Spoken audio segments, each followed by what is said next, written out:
vers Rennes. Sur le bas-côté, une borne kilométrique atypique, rose saumon, haute, en forme d'obus un peu arrondi. On m'a expliqué que ces jalons bordent la voie de la libération. Ça vous dit quelque chose? Non? Bah si. Bah, oui. Marianne, ça lui dit. Ils viennent de les repeindre. En la suivant sur une douzaine de kilomètres, on passe à Bonnefontaine, une cité minière où vivent les employés de la mine de fer de la Bru. Nos deux grands-pères, nos oncles, nos cousins et aussi notre père y ont travaillé. Marianne y est née. Au sud de la Patte-d'Oie, un panneau affiche Teillet 15, Bain-de-Bretagne 27.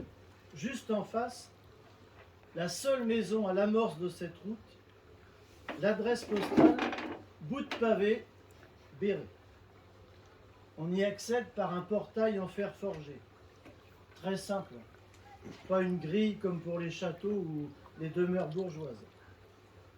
Pour la verrouiller, il y a une astuce. Il y a une astuce. Il faut glisser une pointe dans un trou et le tour est joué. Celui qui ne connaît pas la combine, là dans l'os. À main gauche s'étendent 5 ou 6 rangs de vignes. Et oui, cépage Baco.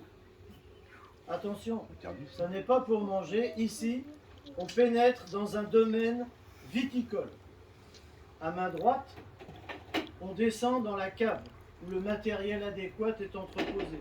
Le pressoir, le moulard pour écraser les grappes, les barriques. Tout près de l'entrée est suspendu le garde-manger, une cage en bois bardée d'un grillage aux mailles très fines. Chaque année, les vendanges, ces jours de fête. La proportion de grains verts est souvent non négligeable, mais qu'importe. Ah, si nous avions gardé la propriété, peut-être aujourd'hui ferait-on un truc pas si mal que ça. Bon an, mal an, le vin est buvable, clairet, un peu huileux en fin de saison, mais on le trouve invariablement sur la table à chaque repas. Moi, je l'aime quand il fait chaud l'été, dans la soupe à la pie, du pain rassis, du sucre en poudre, comme on dit chez nous, et une bonne rasade de Baco bien frais. Le frigo a dû arriver en 60 ou 61. Là, c'est chez Jean-Marie Brisson et Jeanne Delorde, nos grands-parents. Lui, toujours en bleu de travail, une casquette plate en drap bleu marine avec une visière rigide, un peu bourrue. Il marche en claudiquant légèrement. Boiseur à la mine, une poutre lui a amoché la cuisse. 1 an d'hôpital à Rennes. Et avant 1936, pas de sécurité sociale. En attendant de reprendre le boulot pour de bon, il a fait coiffeur et cordonnier. Il a encore les outils. Il a pris sa retraite à 55 ans, en 1942. Ils ont fait construire cette maison, payée avec toutes leurs économies, jusqu'au dernier sou. À l'époque, on ne prenait pas de crédit. Elle, menue, toute de noir vêtue. Les femmes portent alors éternellement le deuil. Son fils Louis est mort à la guerre. Elle est très pieuse, plutôt rigolote, malicieuse, gentille avec les enfants. Parfois, à l'insu du grand-père, prête ses sous. Elle glisse une friandise aux gamins de passage, nous ou des voisins. Elle sait aussi raconter des histoires. Ses domaines, la couture. Elle a été couturière au château de Copchou, dans le Savant-de-Bois. Et la cuisine, les botreaux, ces sortes de beignets conservés dans des boîtes en fer. On les déguste avec parcimonie. Ici, on ménage la marchandise. Mais continuons la visite. Le trottoir en béton rudimentaire passe devant un petit escalier donnant accès à la porte principale. Mais par là, on n'entre quasiment jamais. Juste pour les grandes occasions. Par exemple, quand les voisins viennent souhaiter la bonne année au matin du 1er janvier et boire un verre de gros plan, remède quotidien du père Brisson. Pour trouver l'entrée usuelle, il faut contourner la maison. Derrière, accolé à celle-ci, se trouve un appentis, construit sans doute après la vraie maison, des mains du grand-père aidé de quelques compagnons. C'est la cuisine. C'est là qu'on vit toute la journée. Une table, des chaises, une maie sur laquelle s'assoit le visiteur de passage, la cheminée où on fait griller le boudin exclusivement avec des sarments de vigne. Quelques marches permettent d'accéder aux 3 pièces d'en haut, partout du parquet, encaustiqué d'un bout de l'année à l'autre. Premier boulot pour y accéder, prendre les patins. Mais pour les Québécois, c'est pas des patins à glace. Hein. Voilà. Au milieu, la salle à manger. Au fil des ans, elle sera de plus en plus investie avec l'arrivée d'un poêle à mazout, puis de la télévision. Un buffet y trône avec la belle vaisselle, un lavabo plat avec un seul robinet d'eau froide, à la forme bizarroïde. Mémé en chemise de nuit blanche se lave le museau avec le bout de sa serviette imbibée d'eau. Pas de gants de toilette. À droite, la chambre de Pépé et Mémé. Un lit bas, plutôt moderne, avec un pied de lit marron en tôle, et puis une sorte de lit cache blanc, en fer forgé. J'y ai dormi quand j'étais petit. Chaque matin, j'assiste à un rituel inamovible. L'un apporte à l'autre le café au lit, chacun son tour, prélude au petit déjeuner. À gauche, l'autre chambre, une grande armoire, dedans des vêtements, et au moins une paire de chaussures de cérémonie noires vernies. Elle porte le nom d'un sénateur à qui le grand-père a donné sa voix lorsqu'il était conseiller municipal à Soulvache et fut choisi comme grand électeur. C'est avec l'indemnité octroyée pour l'occasion que furent achetées les fameuses chaussures. Donc, il les avait baptisées de son nom. J'ai perdu le trait, là. Tac, tac, tac, tac, tac. L'élu méritait bien cet hommage. Je ne me rappelle plus son nom, mais si ce fut à lui, quand le grand-père avait besoin de ses chaussures, il disait à Mémé, il aurait dit à Mémé, et si ce fut à lui, va donc chercher Macron. Il y a là 2 lits à rouleaux, et dans chacun une petite plume. C'est un délice de s'y enfoncer après une journée à cavaler dans le jardin. Mais ici, il faut économiser l'électricité. Gare si un trait de lumière passe sous la porte une fois couché. Mais Marianne a trouvé la parade. Sous la couette, elle lit avec sa lampe de poche. Retournons vers les extérieurs. Les bâtiments annexes sont l'œuvre du grand-père. Ossature bois, bardage de tôle traité au coltard, un goudron issu de la houille, donc toute noire. En sortant de la petite cuisine, tout de suite à droite, dans la première cabane, on trouve le coin d'aisance. Un coffre en bois, percé d'un orifice assez grand pour accueillir différentes dimensions de croupe. Planqué dans le coffre, un baquet en bois. Lorsqu'il est plein, il faut aller le vider dans un trou de taille respectable qui recueille aussi les déchets végétaux. On appelait ça le fumier. Composter, c'était un terme réservé aux billets de chemin de fer à l'époque.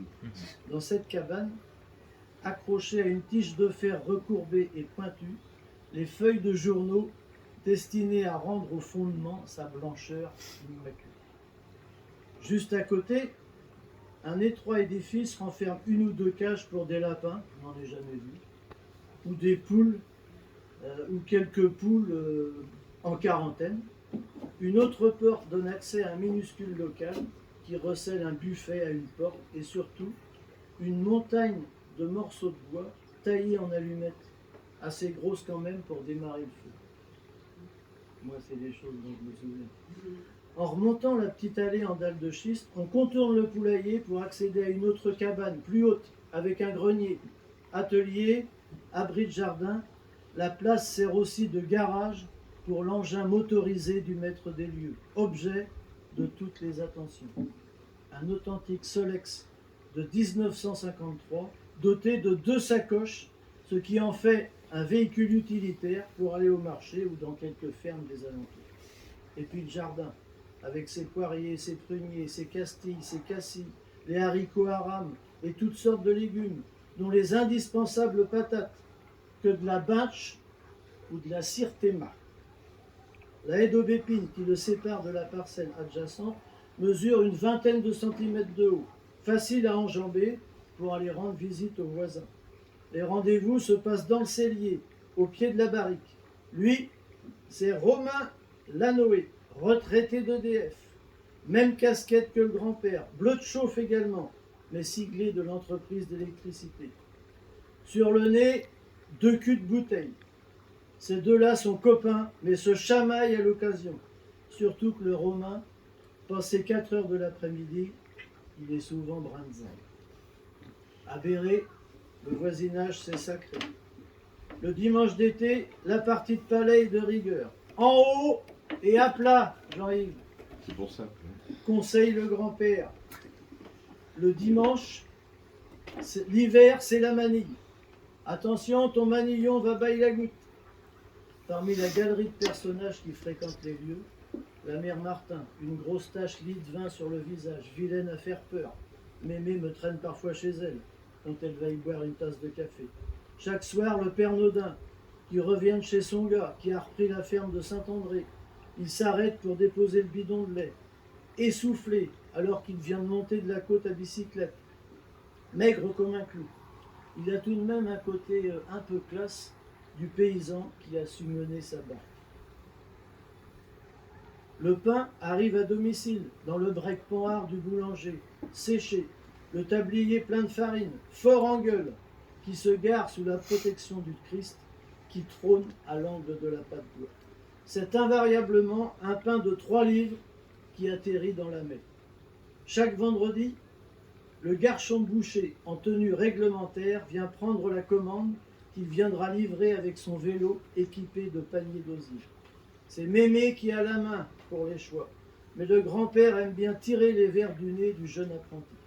Parfois le père Brault, marchand d'électroménager dans la rue de Couéré, un vendeur hors pair, embarque Pépé pour aller livrer un frigidaire ou une gazinière au fin fond de la campagne. Et puis il y a le facteur, Jean Genet, un grand gaillard juché sur sa bicyclette. Lui non plus ne crache pas dessus, comme on dit par ici. Et les jours où il passe pour payer la pension, en fraîche à l'époque, il a souvent chargé la mule. Comme c'est la fin de sa tournée, il a intérêt à avoir tenu ses comptes pour ne pas avoir de problème avec le père Brisson et lui régler la somme rubis sur ongle. Et puis, comment passer sous silence la foire de Béret, une fois par an, qui pendant 4 jours draine toute la campagne à 10 lieues à la ronde. Certains viennent encore en carriole à cheval. Le crottin n'est pas perdu pour tout le monde, surtout pas pour Pépé. Les cousins de Théier, pour qui c'est la sortie annuelle, viennent boire leur coup. Et ils ne sont pas les seuls. Ce jour-là, c'est open bar.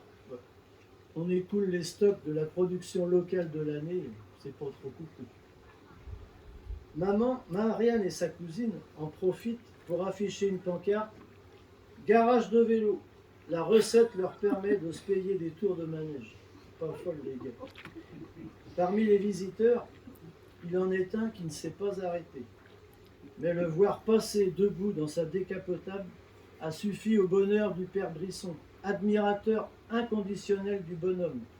Le 10 septembre 1960, Charles de Gaulle a quitté Châteaubriand vers 18h via bout de pavé à Béret. L'histoire ne dit pas s'il a goûté au baco, mais je pense que... Non. Voilà. C'était juste